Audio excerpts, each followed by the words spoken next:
ओम शिवोहम शिवोहम शिवोहम। ओम सच्चिदानंद रूपाय विश्वोत्पत्त्यादिहेतवे तापत्रय विनाशाय श्रीकृष्णाय वयं नमः। श्रीकृष्णाय वयं नमः। ओम अखंडानंदबोधाय शिष्यसंतापहारिणे सच्चिदानंदरूपाय तस्मै श्री गुरवे नमः। तस्मै श्री गुरवे नमः। तस्मै श्री गुरवे नमः। पूर्व प्रसंग में आप श्रवण कर रहे थे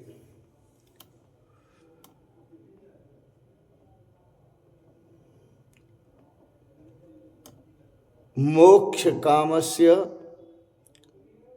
मोक्षात् ए विभीषिका इत आश्चर्यम। मोक्ष को चाहने वाला मोक्ष से ही भयभीत हो रहा है। यह बात आपको विस्तार से समझाई। मोक्ष क्या है? तो मोक्ष है, मोह का नष्ट हो जाना ही मोक्ष है। यह बहुत स्थूल अर्थ है। और मोक्ष का जो सूक्ष्म अर्थ है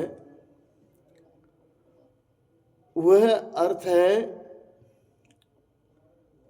अखंड सच्चिदानंद स्वरूप। सच्चिदानंद घन परब्रह्म परमात्मा, और उस परमात्मा को, उस ब्रह्म को ब्रह्म आत्मिक भाव से प्राप्त कर लेना, अनुभव कर लेना ही मोक्ष है। और उस परमात्मा को जो प्राप्त कर लेता है आत्म स्वरूप से, सोहम भाव से, शिवोहम भाव से, अहम ब्रह्मा अस्मि इस भाव से जो प्राप्त कर लेता है वह धीर पुरुष कहलाता है। और ऐसा जो धीर पुरुष है भोज्य माने अपि संसार के भोगों को भोगता हुआ भी नहीं भोगता, संसार के भोगों को छोड़ता हुआ भी नहीं छोड़ता। इस दृश्य को, समस्त विश्व ब्रह्मांड के दृश्य को देखता हुआ भी नहीं देखता। धीरस्तु भोज्य माने अपि,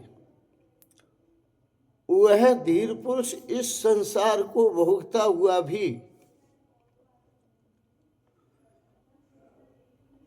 न तुष्यति न क्रुध्यति, न संतोष को प्राप्त होता है न क्रोध को प्राप्त होता है, न हर्षित होता है और न दुखित होता है। यह पूर्व प्रसंग में आप श्रवण कर रहे हैं।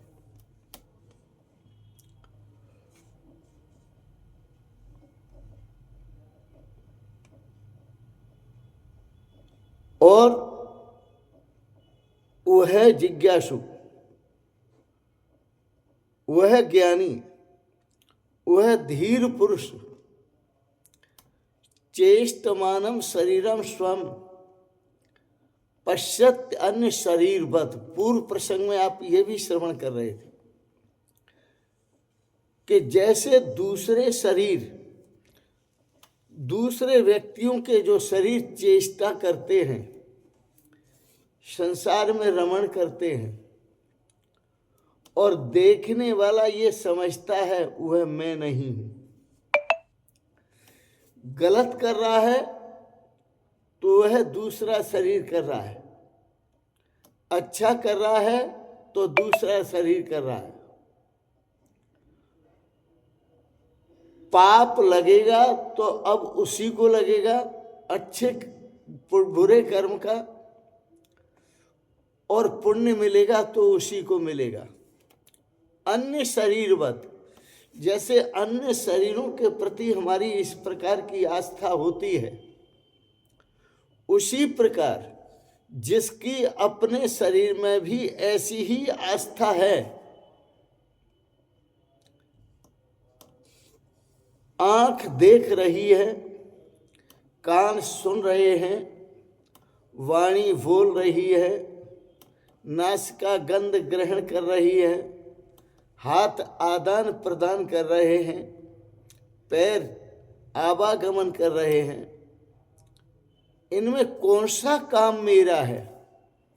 जैसे दूसरे शरीरों का कार्य,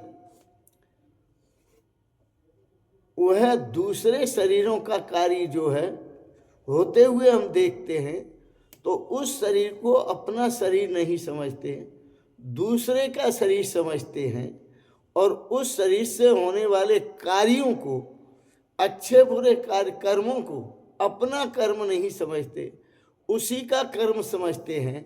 तो इसी प्रकार जैसे दूसरे शरीरों से हम अपने शरीर को भिन्न देखते हैं, इसी प्रकार इस शरीर से भी अपने आप को भिन्न देखो। और जब शरीर से भिन्न देखोगे तो आपको पता चलेगा कोई क्रिया मेरी नहीं है और कोई बंधन भी मेरा नहीं है, न मैं करता हूं और न मैं भोगता हूं। चेष्टमानम शरीरम स्वम पश्यत अन्य शरीरवत, तो जो धीर पुरुष अन्य शरीरों वत, जो अन्य शरीर को देखता है, करता है, भोगता है, वैसे ही वह अपने शरीर को देखता है कि अन्य शरीर दूसरे का शरीर करता है और भोगता भी है। मैं न वहां करता हूं न भोगता हूं। इसी तरह इस शरीर के प्रति भी यही आस्था रखता है कि यह शरीर ही करता है और यह शरीर ही भोगता है, न मैं करता हूं न मैं भोगता हूं। साक्षी चेता केवलो निर्गुणश्च, मैं तो केवल साक्षी हूं, मैं तो केवल चेतन हूं, मैं तो केवल निर्गुण निराकार परमात्मा हूं। पश्यत्य अन्य शरीरवत, अपने शरीर को भी जो अन्य शरीर के समान देखता है। और जितनी दूरी दूसरों के शरीर से होती है, जितनी दूरी दूसरे के शरीर से, जैसे आप यहां खड़े हैं और वहां कोई पीट रहा है और कोई पीट रहा है, तो पीटने वाला भी मैं नहीं हूं और पीटने वाला भी मैं नहीं, वो दूसरा ही पीट रहा है और दूसरा ही पीट रहा है। इसी प्रकार इस शरीर से जितने भी कर्म होते हैं वह इस शरीर से होते हैं। न मैं इन कर्मों का भोगने वाला हूं न मैं इन कर्मों का करने वाला हूं। आत्मानम शरीरम स्वम, जैसे हम दूसरे के शरीर को दूर से देखते हैं कि वह पिट रहा है, मैं नहीं पिट रहा, इसी तरह स्वम शरीरम आत्मानम, अपने से, आत्मानम यह शब्द है, आत्मानम अपने, स्वम अपने शरीर को, अपने को तो चेष्टमानम शरीरम स्वम, शरीरम स्वम, जो तुम्हें शरीर मिला है और उस शरीर की जितनी भी चेष्टा है, चेष्टा का मतलब है यह कर्म, यत यत चेष्टते यत यत क्रियते, जिसकी चेष्टा करता है वही करता है। तो शरीर वो जो करता है, चेष्टमानम शरीरम स्वम, स्वम और शरीरम। जैसे दूसरे शरीर को दूर से देखते हैं कि ये दूसरे का है, यही पिट रहा है, यही सड़ रहा है, यही गल रहा है, यही अच्छा हो रहा है, इसी का सम्मान हो रहा है, इसी का अपमान हो रहा है, इसी प्रकार से स्वम शरीरम पश्यन अन्य शरीरवत, वैसे ही आप अपने शरीर को देखो। शरीर ही करता है और शरीर ही भोगता है।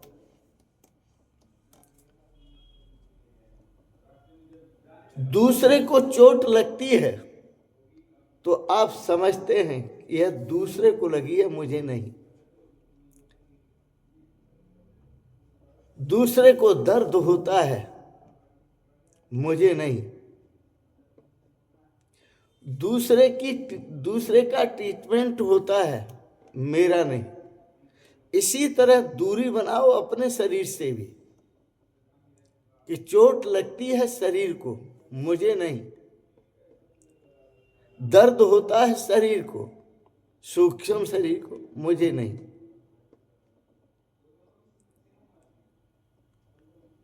बीमार है शरीर है, मैं नहीं। तो दूरी बनाओ। जो इस प्रकार से दूरी बना के रखता है कि मुझे चोट नहीं लगती, शरीर को लगती है, मैं तो अजर अमर आत्मा हूं।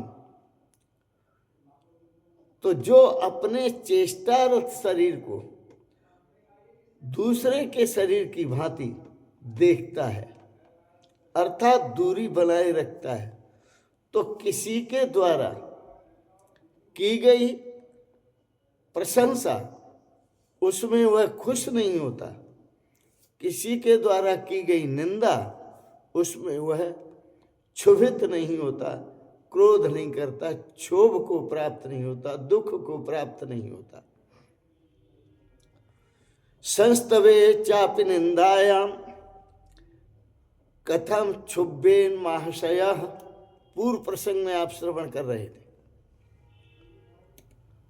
संस्तवे, उसकी कोई स्तुति करे, आरती उतारे, या उसकी कोई निंदा करे, कथम क्षुभ्येन महाशय, वो महाशय ब्रह्मात्मिक भाव को प्राप्त हुआ, परमात्मा स्वरूप को प्राप्त हुआ। महाशय, कल मैंने बताया था आपको, महाशय पूर्व प्रसंग में बताया। महाशय, महान चा सऊ आशय यश सह महाशय, जो महान आशय है।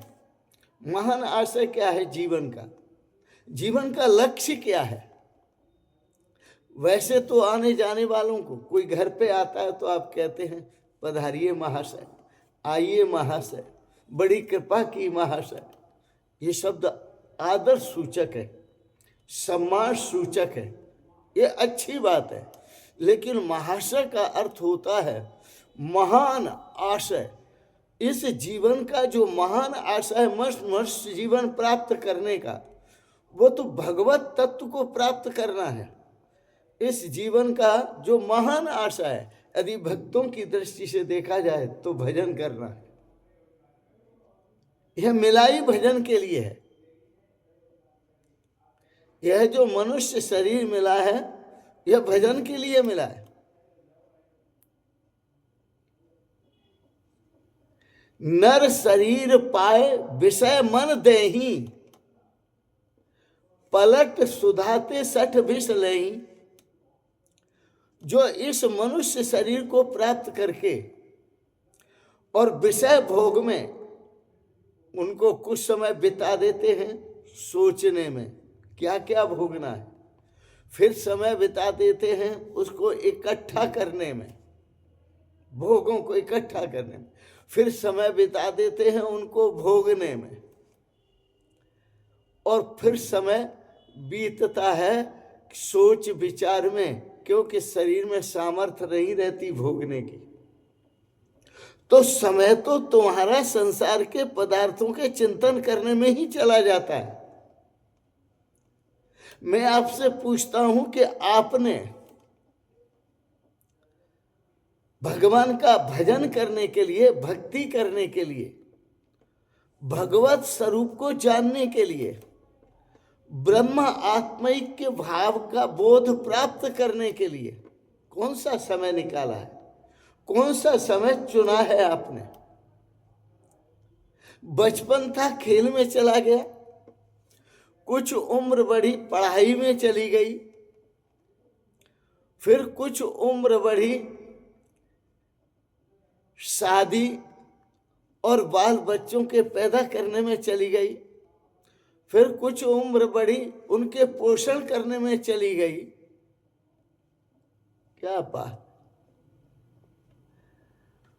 पोषण करके बड़ा पढ़ाने लिखाने में चली गई, और कुछ उम्र बढ़ी तो उनकी जब शादी कर दी तो अब वो नहीं पूछते, तो सोच विचार में जा रही है, सोच विचार में चली गई। यह आप कर क्या रहे हैं? नर्तन पाए विषय मन देही, पलट सुधाते सठ विष लेही। ये भी तो विषय हैं। सुंदर बाल गोपालों को आप देखते हैं, अपने बाल गोपालों को, बाल बच्चों को देखते हैं, अपनी सुंदर स्त्री को देखते हैं तो आंख से भोग रहे हैं।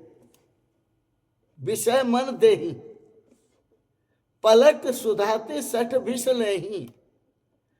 ये सठ है, यह मूर्ख नहीं कहा है, सठ कहा है। आप कहेंगे मूर्ख में और सठ में अंतर क्या है?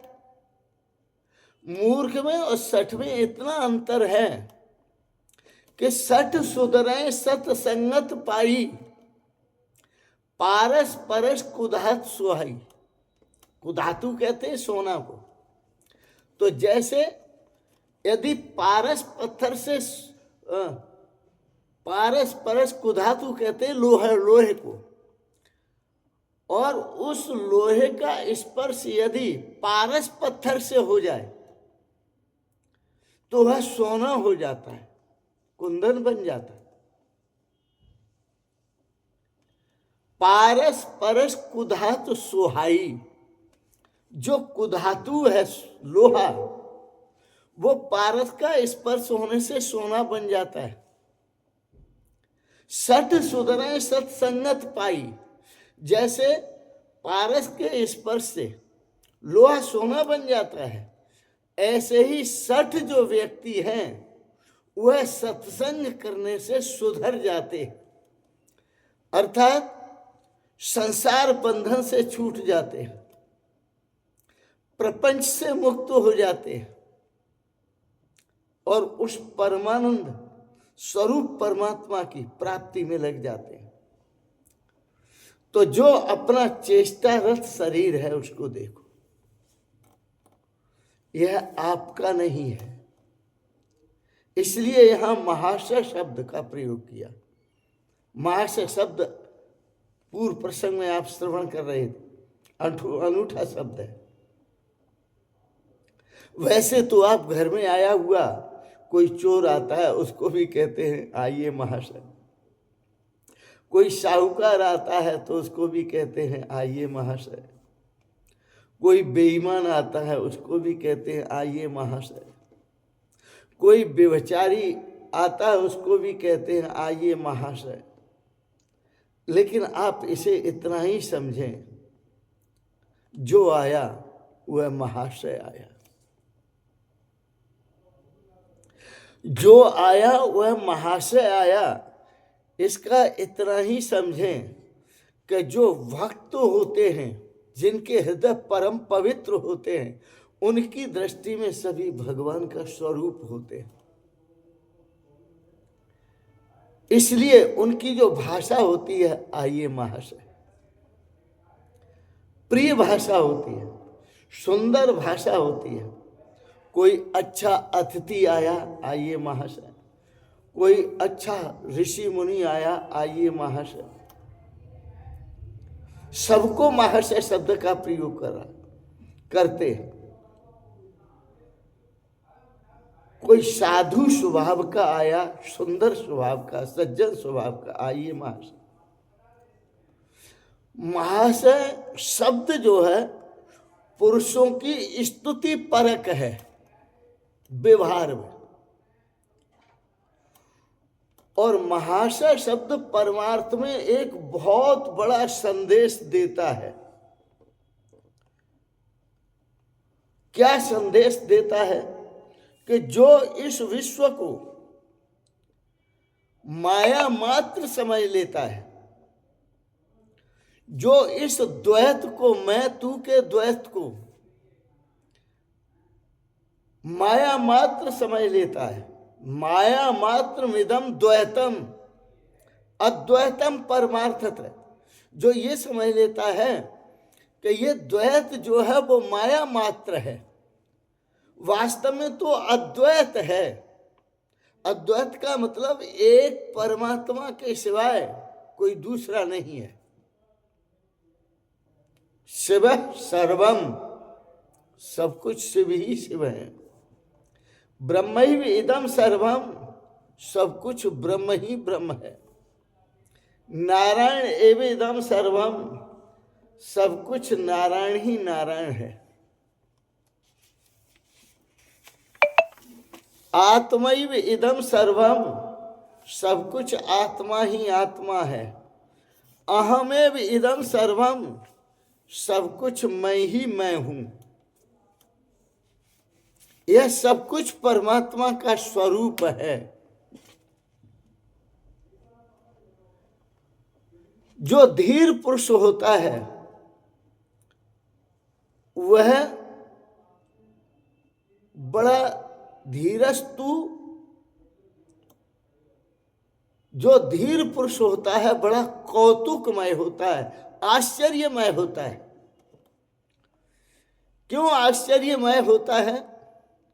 कि वह मृत्यु के आने पर भी भयभीत नहीं होता। संसार के छूटने की तो बात अलग है, इसमें तो भयभीत होता ही नहीं। लेकिन वह बड़े से बड़ा दुख, पहाड़ का पहाड़ टूट पड़े तो भी वो कभी दुखित नहीं होता।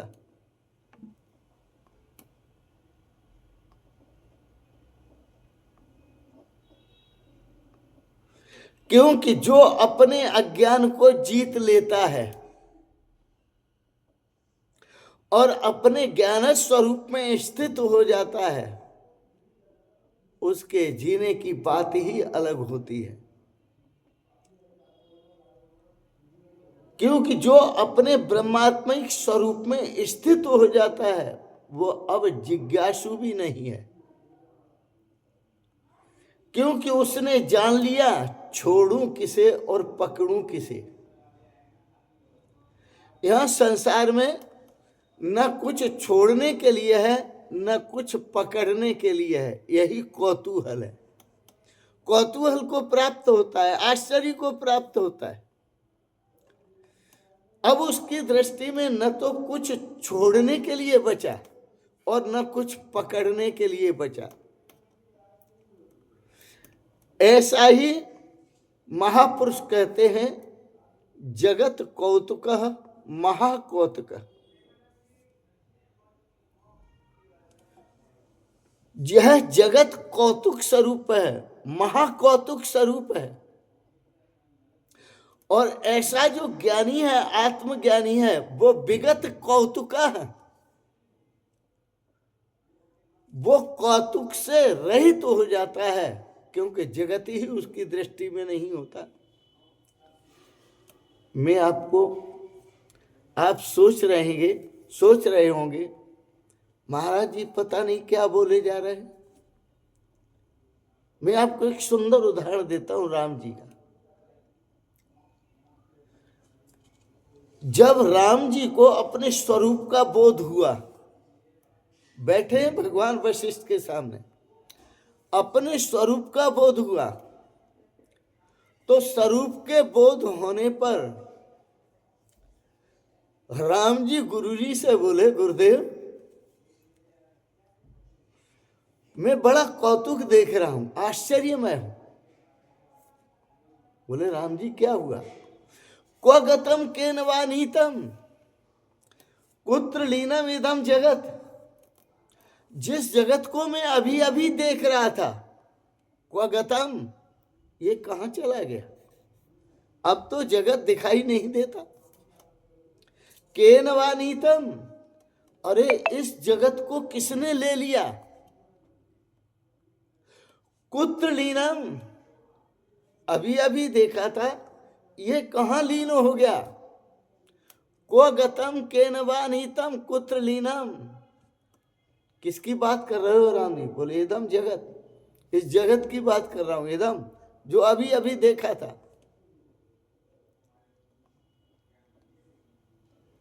किम आश्चर्यम अद्भुतम, ये कैसा आश्चर्य हुआ? अद्भुत आश्चर्य हुआ, बड़ा आश्चर्य हुआ। तो कौतुक शब्द बहुत प्यारा है, देखने वाले जगत को कौतुक पूर्ण होके देखते हैं। और धीर पुरुष जो हैं विगत कौतुक होते हैं, इस कौतुक से मुक्त होते हैं। बड़ा प्यारा शब्द है कौतुक, क्योंकि विगत कौतुक जो कौतुक से रहित हो जाते हैं, ऐसे धीर पुरुष जो होते हैं वो ये जान लेते हैं अब पूछने के लिए कुछ बचा नहीं, अब पूछने के लिए कोई कुछ बचा नहीं, अब कोई प्रश्न भी नहीं है और कोई जिज्ञासा भी नहीं है। पूछने के लिए कोई प्रश्न भी नहीं है और कोई जिज्ञासा भी नहीं है। सुनिए, माया मात्रमिदं विश्वम पश्यन् विगत कौतुकः, क्योंकि उन महाज्ञानियों ने, महर्षियों ने इस सारे विश्व को माया मात्र समझाया। आप कहेंगे माया भी तो है, माया मात्र समझा है। आप कहते हैं माया मात्र समझा है, तो माया मात्र है तो सही। अरे भाई, माया मात्र समझा है। देखो, भगवान से बड़ा मदारी कोई दुनिया में नहीं है, याद रखना। और छोटे छोटे मदारी आपको भ्रमित कर देते हैं।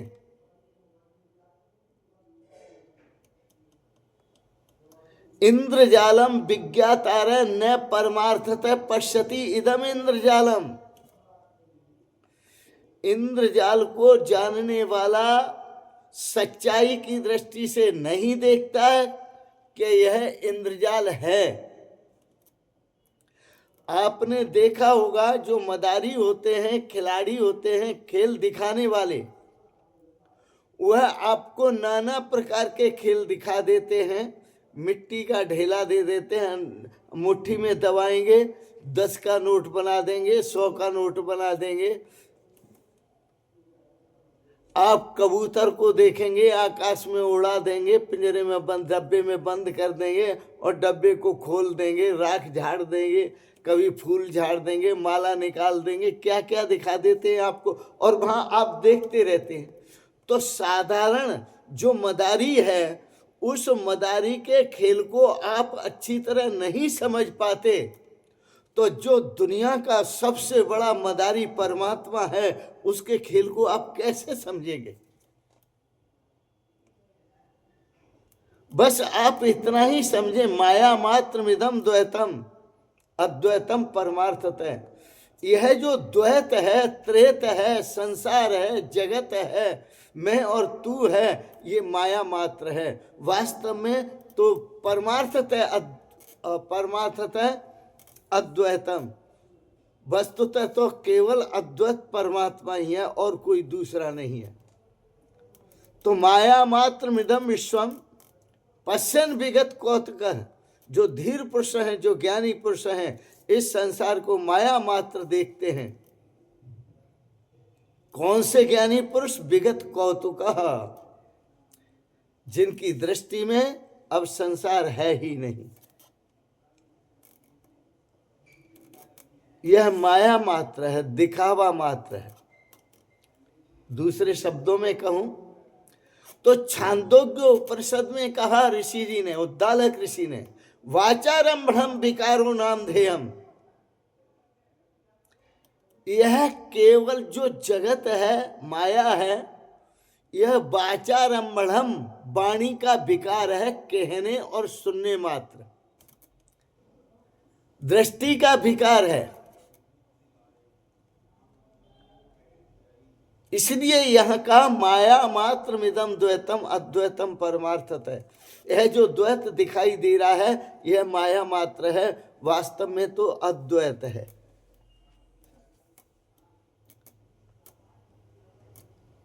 इसलिए जो योगी होता है, जो विगत कौतुक होता है, वह उसकी जो अवस्था होती है, इस विश्व को माया मात्र देखता है, क्योंकि वह कौतुक को पार कर गया है। फिर अपि सन्निहिते मृत्यु, अपि सन्निहिते मृत्यु, वो देखता है कि सामने मृत्यु खड़ी है। कथम त्रस्यति, वो मृत्यु से पीड़ित नहीं होता, त्रसित नहीं होता, दुखित नहीं होता। अपि सन्निहिते मृत्यु कथम त्रस्यति धीर धी, जो धीर पुरुष है वो कैसे त्रस्त होगा, मृत्यु से कैसे दुखी होगा, मृत्यु से कैसे भयभीत होगा, अर्थात वो मृत्यु से कभी भयभीत नहीं होता।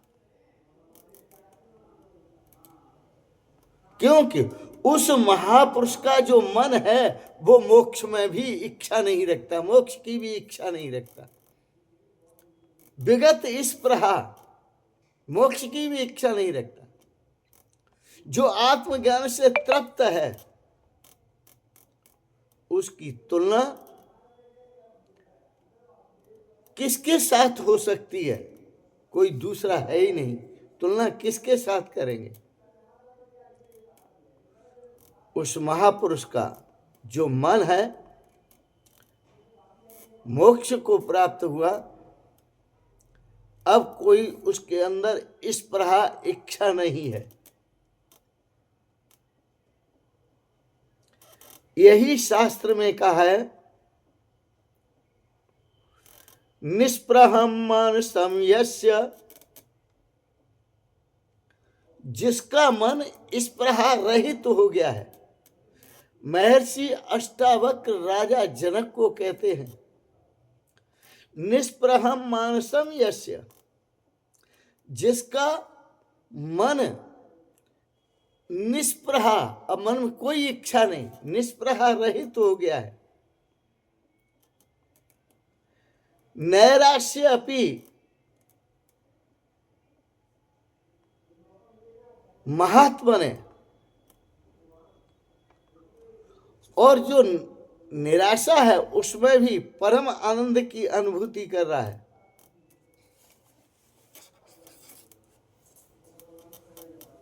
मोक्ष की भी वासना नहीं है,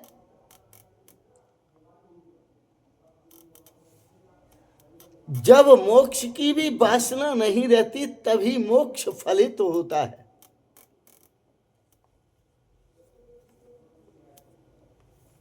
वासना प्रक्षयो मोक्ष,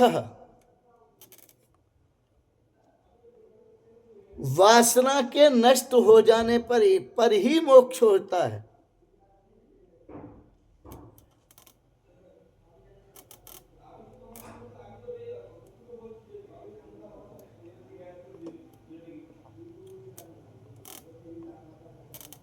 तो इस प्रकार से जो धीर पुरुष है, भगवान श्री राम को धीर और वीर कहा है। उन्होंने अपने अनुभव को रामचरितमानस में आपके सामने प्रकट किया उत्तरकांड में। इसलिए मैंने वह शब्द याद दिलाए, नरतन पाए विषय मन देही, पलट सुधाते सठ विसले, सठ सुधरें सत्संगत पाई, पारस परस कुधात सुहाई।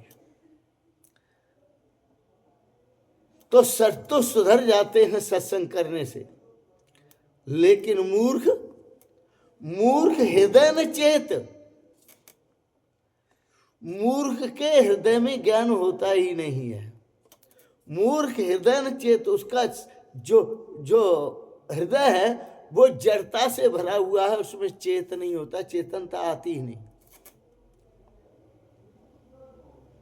हमारे जैसे गुरु कितना ही समझा लें, बड़े बड़े ऋषि मुनि थक जाते हैं। तो इसलिए भगवान श्री राम ने कहा कि उस मूर्ख को समझाना भी अच्छा नहीं है। मूर्ख हृदय न चेत, जो गुरु मिले विरंच सम। ब्रह्मा के समान यदि कोई गुरु मिल जाए तो भी उसको ज्ञान प्राप्त नहीं होता मूर्ख को। इसलिए भगवान श्री राम ने कहा, नर्तन पाहे विषय मन देही, पलट पलट सुधाते सठ विसलही। इनको मूर्ख नहीं कहा, सठ कहा। जो विषय पलट सुधा अमृत परमात्मा रूपी ब्रह्म आत्मा के भाव रूपी अमृत का पान नहीं करते हैं, संसार के विषयों का पान करते हैं। पलट सुधाते सठ विसलही, विषयों में मन दिए हुए हैं, विषयों को भोगते जाते। इसलिए हे महापुरुषों, जागो जागो जागो जागो,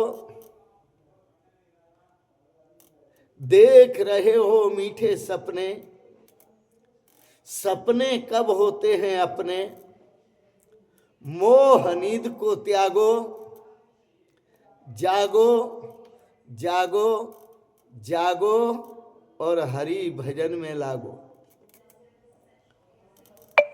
इसी में आनंद है, इसी में प्रेम है, इसी में रस है। आज के प्रसंग को मैं यहीं विराम दूंगा। आपने बड़े प्रेम और श्रद्धा से सत्संग श्रवण किया। प्रथम भक्ति संतन कर संगा, इस शब्द को याद रखना। ये राम जी की वाणी है। शबरी को उपदेश देते हुए कहा, सबसे पहली भक्ति यही है कि संतों का जी भर के सत्संग करो, क्योंकि सत्संग से ही जीवन में सुधार आता है, सत्संग से ही जीवन में श्रेय मिलता है, सत्संग करने से ही जीवन में सतगुरु मिलते हैं, और सत्संग करने से ही जीवन में सत्य का बोध होता है। तो आप सबके लिए मंगलमयी प्रार्थना करते हुए आप सभी पर भगवान की कृपा बनी रहे और आप सपरिवार सदा स्वस्थ और सुखी रहें। आपको बहुत बहुत शुभकामनाएं, बहुत बहुत आशीर्वाद, और आपकी पावन श्री चरणों में मेरे बहुत बहुत प्रणाम प्रणाम प्रणाम। शिवोहम शिवोहम शिवोहम। और एक निवेदन करूंगा आपसे, जहां भी आप फेसबुक पर, यूट्यूब पर या व्हाट्सएप पर प्रवचन सुनते हो, वहाँ से कभी बिहारी जी पर कृपा करो और वृंदावन आकर बिहारी जी के दर्शन करो। इस दास पर भी कृपा करो, कभी दास को भी दर्शन दो। मैं आपको सादर आमंत्रित करता हूँ वृंदावन धाम में, और आपको मेरे बहुत बहुत प्रणाम प्रणाम प्रणाम। शिवोहम शिवोहम शिवोहम।